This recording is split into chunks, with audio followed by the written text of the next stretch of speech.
काल में आप कोई भी होम करें यानी हवन करें, व्रत करें, व्रत का उद्यापन करें या यज्ञादिक आदि कर्म करें या तीर्थ भ्रमण करें, तो आपका कर्तव्य है कि हमको साथ लेकर के ये हम लोगों के दाम्पत्य जीवन में सदैव मिठास होता है।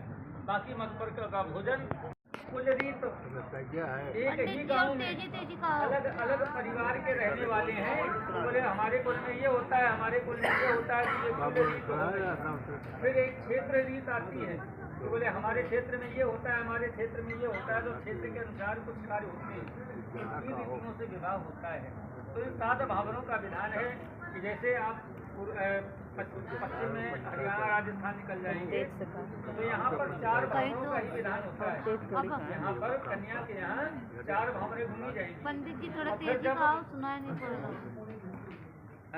थोड़ा तेजी का सुनाई नहीं पड़ा। तो फिर वो ले आओ, जो एक माइक आएगी ले आओ, फिर ये व्यवस्था करो।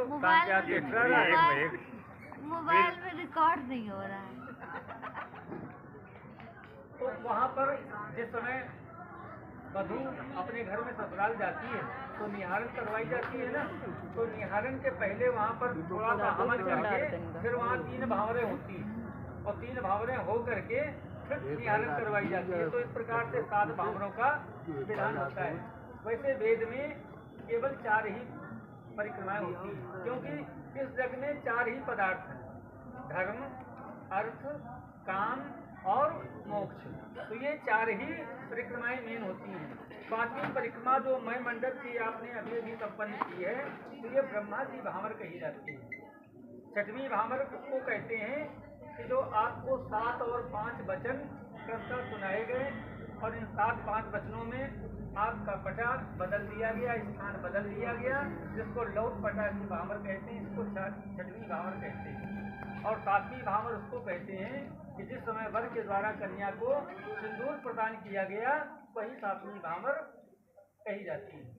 तो आपका भी ये कार्य पूरा संपन्न हो चुका। ब्रह्मा जी ने सीधी से कह दिया कि अब आपका कार्य विवाह पूरा संपन्न हो गया।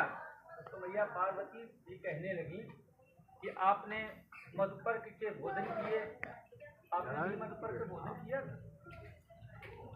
कौन सा भोजन था? ये मधुपर्क का भोजन क्यों किया जाता है? मधुपर्क का भोजन प्रत्येक मानव को एक बार समझने का अवसर दिया जाता है। अभी तक तुमसे जाने में या अनजाने में जो भी पाप कर्म हो गए हों, वो सारे पाप कर्म